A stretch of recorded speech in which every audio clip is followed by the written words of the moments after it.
प्रेम से बोलिए संतोषी माता की जय। दोस्तों, आज हम सुनेंगे संतोषी माता की संपूर्ण व्रत कथा, जिसकी सुनने से संतोषी माता घर में सुख समृद्धि धन वैभव प्रदान करती हैं। तो ध्यान पूर्वक आज शुक्रवार के दिन संतोषी माता की इस व्रत कथा का श्रवण अंत तक अवश्य करें। आप सभी पर माँ संतोषी की कृपा सदैव बनी रहेगी। एक गांव में एक बुढ़िया रहती थी, जिसके 7 बेटे थे। 6 कमाने वाले बेटे थे और एक बेटा निकम्मा था। बुढ़िया माँ 6 पुत्रों का जूठा 7वें पुत्र को देती। 7वां पुत्र एक दिन अपनी पत्नी से बोला, देखो मेरी माता का मुझ पर कितना प्रेम है। वह बोली, क्यों नहीं, सबका जूठा बचा हुआ तुमको खिलाती है।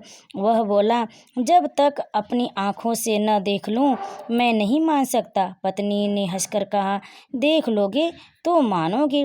कुछ दिन बाद एक बड़ा त्योहार आया। घर में 7 प्रकार के भोजन और चूरमा के लड्डू बने। वह पत्नी की बात को जांचने के लिए सिर दर्द का बहाना बनाकर पतला कपड़ा सिर पर ओढ़कर रसोई में जाकर सो गया और कपड़े में से सब देखता रहा। 6 भाई भोजन करने आए। उसने देखा माँ ने उनके लिए सुंदर सुंदर आसन बिछाए, 7 प्रकार की रसोई परोसी और आग्रह कर करके उन्हें भोजन कराती रही। वह देखता रहा। 6 भाई भोजन करके उठ गए। तब माँ ने उनकी 7 थालियों में से लड्डुओं के एक टुकड़े को उठाया और एक लड्डू बनाया। जूठन साफ कर माँ ने उसे पुकारा, उठ बेटा उठ, तेरे भाइयों ने भोजन कर लिया, तू भी उठकर भोजन कर ले। उसने कहा, माँ मुझे भोजन नहीं करना, मैं परदेश जा रहा हूँ। माता ने कहा, कल जाना है तो आज ही चला जा। वह बोला, हाँ हाँ जा रहा हूँ। यह कहकर वह घर से निकल गया। चलते समय उसे पत्नी की याद आई। वह गौशाला में कंडे थाप रही थी। वहां जाकर वह बोला, मेरे पास तो कुछ भी नहीं है, यह अंगूठी है सो ले लो और अपनी कोई निशानी मुझे दे दो। वह बोली, मेरे पास क्या है, यह गोबर भरा हाथ है।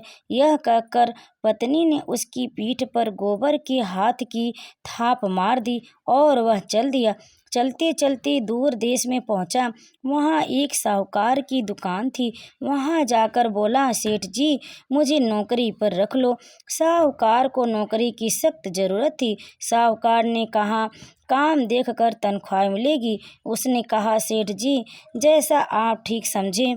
उसे साहूकार के यहाँ नौकरी मिल गई। वह वहाँ दिन रात काम करने लगा। कुछ दिन में दुकान का लेन देन, हिसाब किताब, ग्राहकों को माल बेचना, सारा काम करने लगा। साहूकार के 7-8 नौकर थे। वे सब चक्कर खाने लगे, लेकिन उसने अपनी लगन, परिश्रम और ईमानदारी से सभी को पीछे छोड़ दिया। उसने अपने किए का फल मिला। सेठ ने भी उसका काम देखा और 3 महीने में ही उन्हें मुनाफे में साझेदारी बना लिया। परिश्रम करते करते 12 वर्ष में ही वह नगर का नामी सेठ बन गया और सेठ अपना सारा कारोबार उस पर छोड़ बाहर चला गया। इधर उसकी पत्नी पर क्या बीती वह सुने। सास ससुर उसे दुख देने लगे। गृहस्थी का काम करवाकर उसे लकड़ी लेने जंगल में भेजते। इस बीच घर की रोटियों के आटे से जो भूसी निकलती, उसकी रोटी बनाकर रख दी जाती और फूटे नारियल की नरेली में पानी दिया जाता। इस तरह दिन बीतते रहे। एक दिन वह जब जंगल में लकड़ी लेने जा रही थी, तब उसे रास्ते में बहुत सी स्त्रियां संतोषी माता का व्रत करती दिखाई दी। वह वहां खड़ी होकर पूछने लगी, बहन यह तुम किस देवता का व्रत कर रही हो और इसके करने से क्या फल होता है? इस व्रत के करने की क्या विधि है? यदि तुम अपने इस व्रत का विधान मुझे समझाकर कहोगी तो मैं तुम्हारा बड़ा एहसान मानूंगी। उसमें से एक स्त्री बोली, सुनो यह संतोषी माता का व्रत है। इसके करने से निर्धनता दरिद्रता का नाश होता है, लक्ष्मी आती है, मन की चिंताएं दूर होती हैं, मन को प्रसन्नता और शांति मिलती है, निपुति को पुत्र मिलता है, प्रीतम बाहर गया हो तो वह शीघ्र लौट आता है। कुंवारी कन्या को मनपसंद वर मिलता है। चलता मुकदमा खत्म हो जाता है। कलह क्लेश की निवृत्ति हो, मुख शांति होती है। घर में धन जमा हो, धन जायदाद का लाभ होता है तथा और भी मन में जो कुछ कामना हो सब संतोषी माता की कृपा से पूरी हो जाती, इसमें संदेह नहीं है। फिर वह पूछने लगी, यह व्रत कैसे किया जाता है, यह भी बताओ तो बड़ी कृपा होगी। वह स्त्री कहने लगी, बिना परेशानी, श्रद्धा और प्रेम से जितना भी बन सके प्रसाद लेना। 5.25 पैसे से 5.25 आने तथा इससे भी ज़्यादा शक्ति और भक्ति के अनुसार गुड़ और चना ले। हर शुक्रवार को निराहार रहकर कथा कहना सुनना, इसके ओम बीच कम न छूटे। लगातार नियम पालन करना। उस सुनने वाला कोई न मिले तो घी का दीपक जलाकर उसके आगे जल के पात्र को रख कथा कहना, परंतु नियम न टूटे।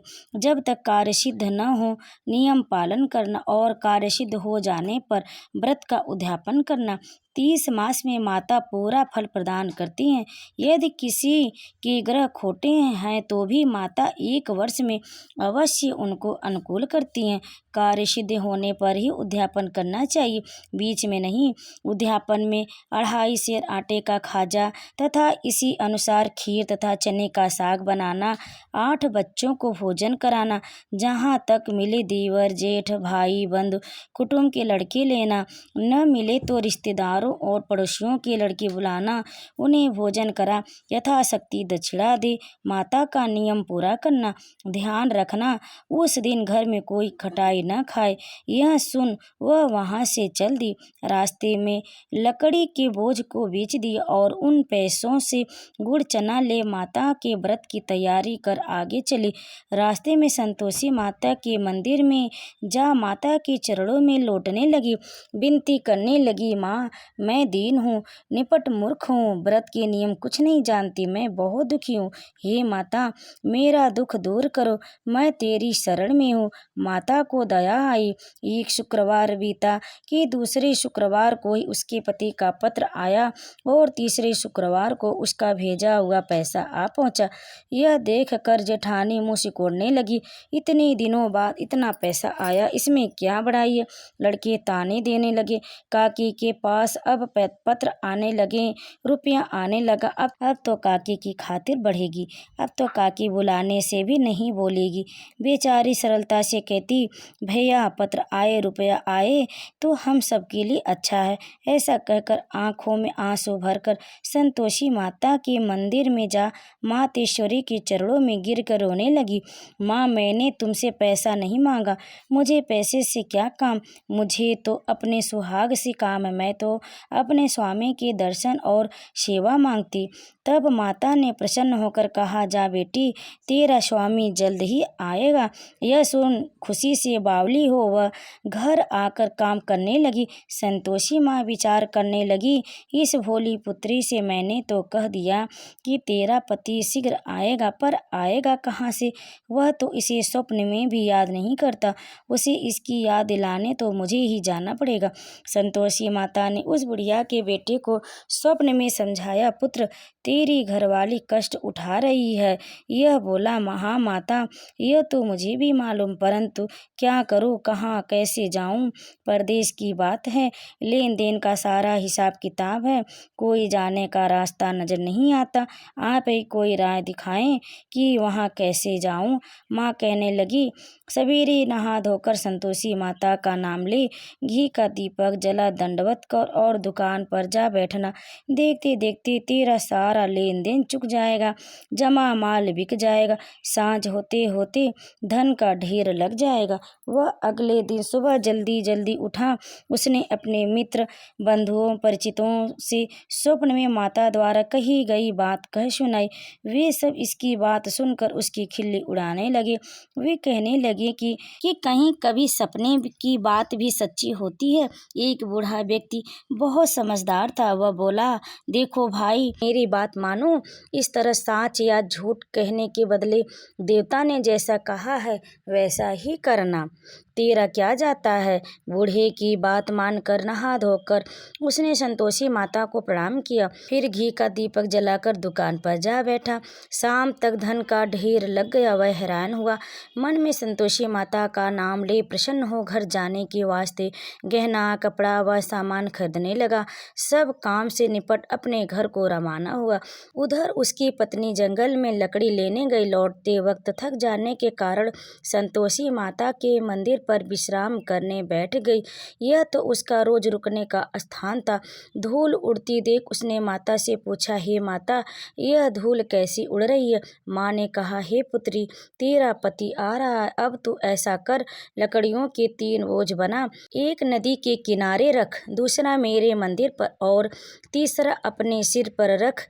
तेरे पति को लकड़ी का गड्ढा देख मोह पैदा होगा, वह वहाँ रुकेगा, नाश्ता पानी बना खाकर माँ से मिलने जाएगा। तब तू लकड़ी का बोझ उठाकर जाना और बीच चौक में गड्ढा डालकर 3 आवाजें जोर से लगाना, लो सासू जी, लकड़ियों का गट्ठा लो, भूसी लो, रोटी दो, नारियल के खोपड़े में पानी दो, आज कौन मेहमान आया है। संतोषी माँ की बात सुनकर वह बहुत अच्छा माँ कहकर प्रसन्न मन से लकड़ियों के 3 बोझ बना लाई। एक नदी के तट पर, दूसरा माता के मंदिर पर रखा। इतने में ही मुसाफिर वहां आ पहुंचा। सूखी लकड़ी देख उसको इच्छा हुई कि अब यहीं विश्राम कर लें और भोजन बना खा पी कर गाँव चले।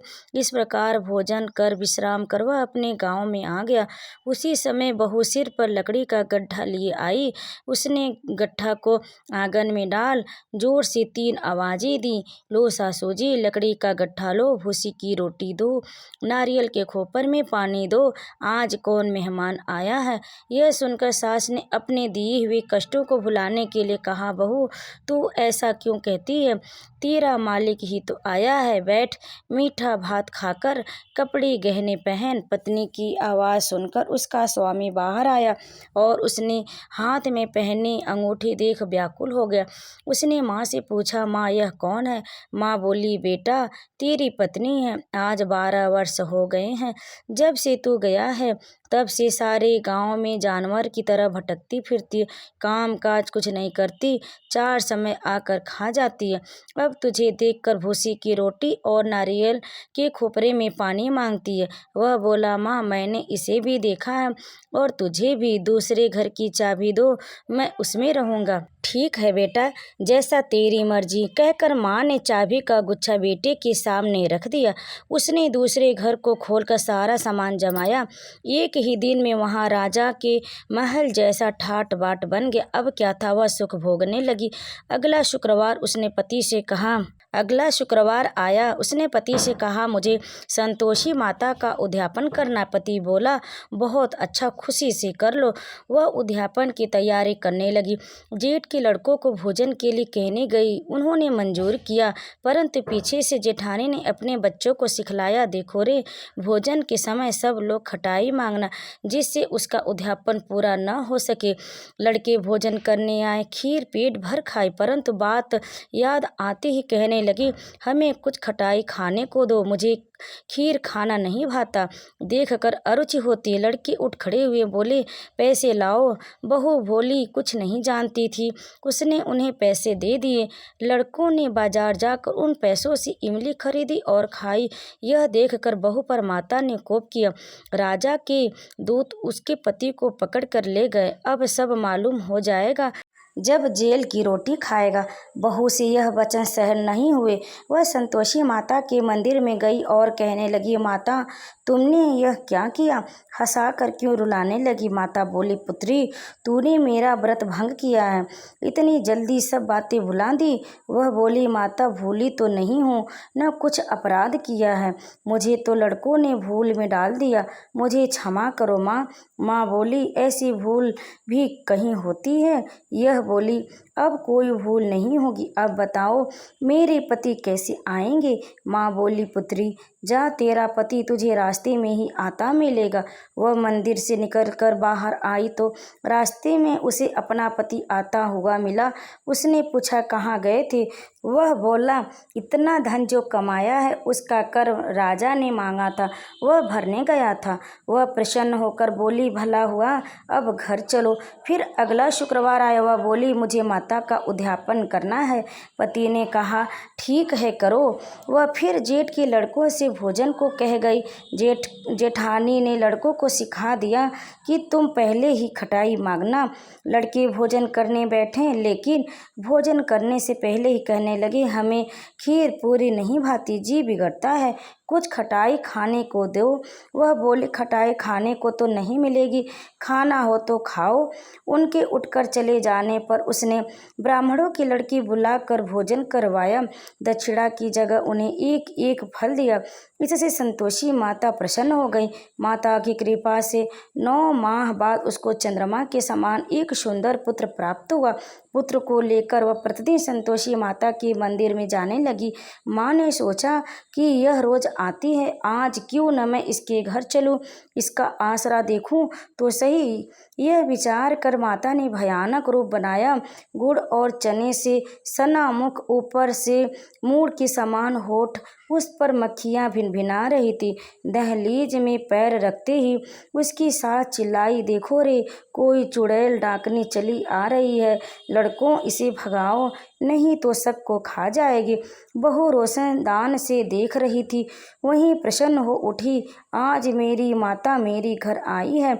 यह कहकर दूध पीते बच्चे को गोद उतार दिया। इस पर उसको सास क्रोध से भरकर बोली, अरे रांड, इसे देखकर कैसी उतावली हुई है, जो बच्चे को पटक दिया।